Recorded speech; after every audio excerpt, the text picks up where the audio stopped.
Tras haber analizado el informe para primer debate del proyecto de ley orgánica de recuperación de bienes de origen o destino ilícito o injustificado, identificado por nuestros mandantes como la ley de extinción de dominio, es mi deber sumarme a la búsqueda de contar con una norma que sancione los actos de corrupción de todas las formas y en todos los niveles posibles.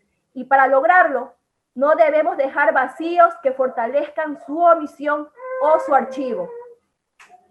El país está asqueado de tanta corrupción, de los nuevos ricos, que no son más que verdaderas mafias que en contubernio con malos funcionarios van haciendo crecer una red criminal que no solamente roba los recursos públicos y privados, sino que es capaz de juzgar con la vida misma de los ciudadanos. La gente buena en las calles clama por justicia, que haga honor a este término. La Fiscalía ha manifestado la importancia impostergable de contar con esta ley para actuar a tiempo y que es nuestro deber como legislatura y como ecuatorianos dar la herramienta a nuestras autoridades judiciales y a través de ello a la población para extinguir de nuestra patria estas malas prácticas. Eso sí, actuando firmes y apegados a derecho.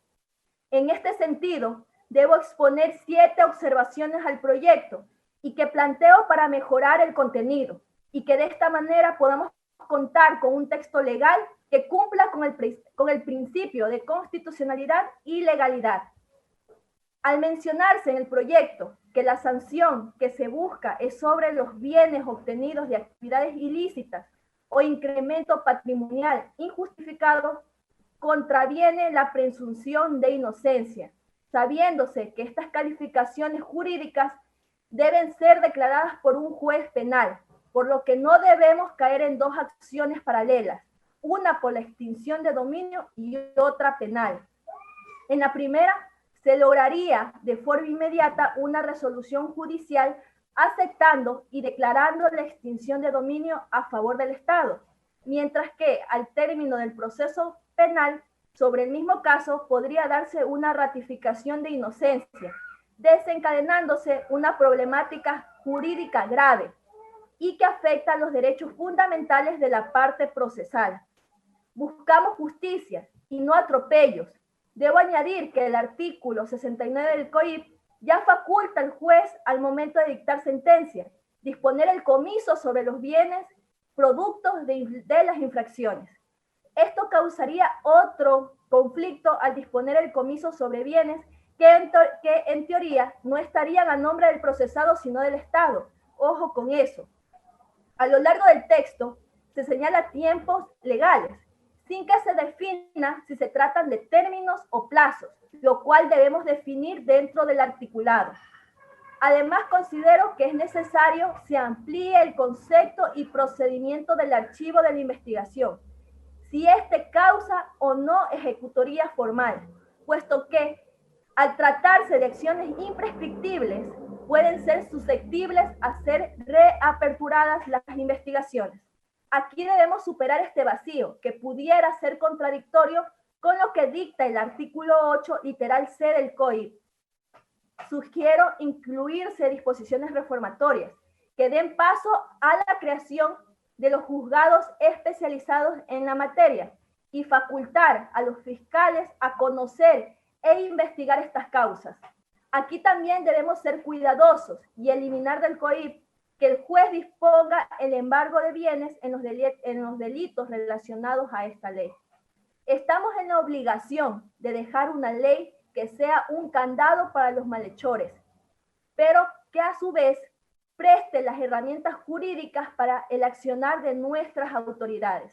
En este contexto, debemos dejar claro los montos ante los cuales se puede actuar, pues no vaya a ser que el bien tenga un monto inferior a todo el aparataje del Estado que deba movilizarse para buscar sanción, que al final puede o no estar relacionado o relacionada a hechos ilícitos. Hemos encontrado que en el proyecto tampoco se establece qué pasará con los bienes que tengan gravámenes previamente impuestos o cómo operaría la extinción del patrimonio en estos casos.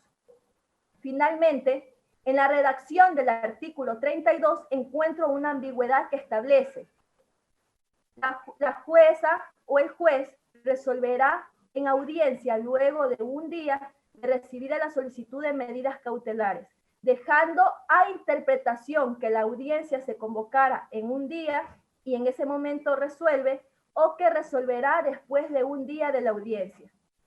He querido tomarme estos minutos para profundizar en el contenido y los vacíos encontrados, para socializar con ustedes, compañeros y compañeras asambleístas, así como los miles de ecuatorianos que están ansiosos desde los diferentes escenarios de que aprobemos una ley que sea una herramienta, sin dejar pretextos para recuperar lo robado. Y se siente precedentes de que en el Ecuador existe estabilidad jurídica y política, la misma que es reforzada por millones de ecuatorianos que tienen sed de justicia, claridad y transparencia. Hasta aquí mi intervención, señor presidente. Muchas gracias. Fue la intervención del asambleísta por la provincia del Oro, Andrea Yaguana, quien sostiene tiene 7 observaciones al proyecto de ley. Ha expuesto algunas de ellas, entre ello la necesidad de proteger la presunción de inocencia, porque se debe buscar justicia sin cometer atropellos, sostuvo la asambleísta Andrea Yaguana. Punto de información del asambleísta Fernando Flores. Se da paso